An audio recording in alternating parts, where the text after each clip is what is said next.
The Hidden Dead, written and read by Tracy Whitwell.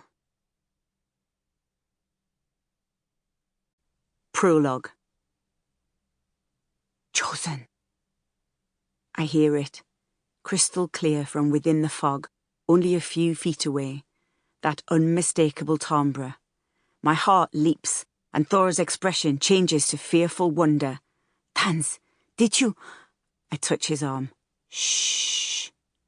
We both sit in silence and wait. Surrounded by impenetrable mist in the crisp cold air, it becomes apparent that all birdsong has stopped.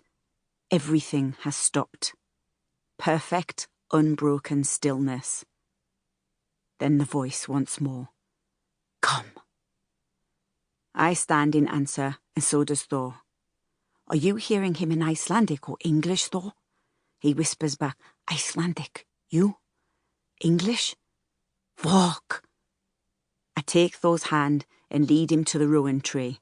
The plate has gone. So has the pendant. I put my fingers to my lips, and we stand in reverent silence together until he speaks again.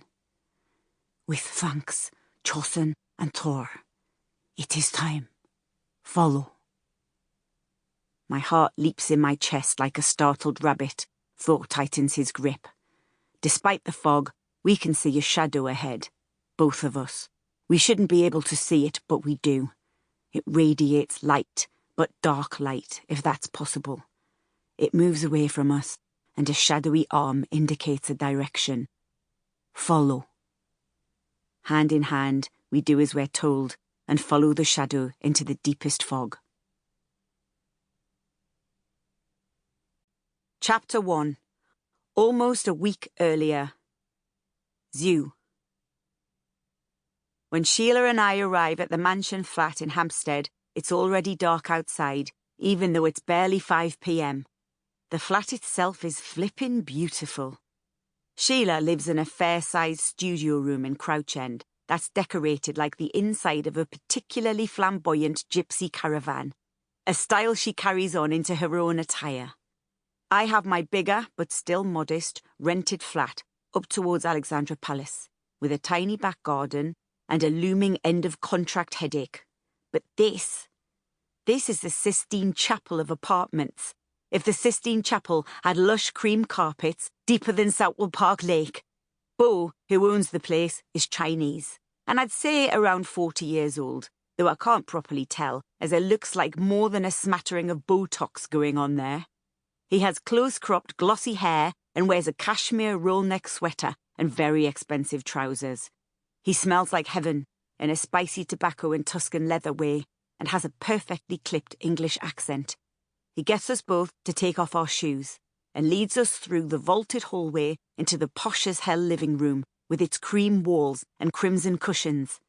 Nearby, 3 separate flames are dancing in a gorgeous wooden musk-scented candle that looks to be the size of a window cleaner's bucket and almost definitely cost as much as last week's rent.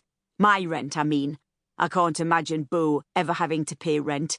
He's a famous interior designer and has worked for people so rich they've never even seen a Vauxhall Corsa. He doesn't rent things, he buys them. Sheila, my favourite 50-something psychic medium, is looking around the place in absolute awe. Bo motions us towards a massive sofa that looks too new to sit on, and we both park ourselves. He nods and settles into a cream leather reading chair. Sheila smiles at him and kicks off the conversation. I always let her start, because she's much more experienced in ghost-busting than I am. So, what can we do for you, Bo? You said on the phone that some strange things have been happening. Bo looks nervous. I've seen him on TV, and he doesn't usually look anything but warm and unruffled. He clears his throat. First of all, I just have to reiterate, this has to stay a private matter. Is that okay? I don't want any of my, fans thinking I've gone mad. Of course, darling. We're not blabbermouth, are we, Tanz? I smile reassuringly. No, of course, we're very discreet. I have to work hard not to blink as I say this. Drunk me is the least discreet person on planet Earth, but I resolve there and then that I'll take this one to my grave. So, like I said, things have... Sample complete. Ready to continue?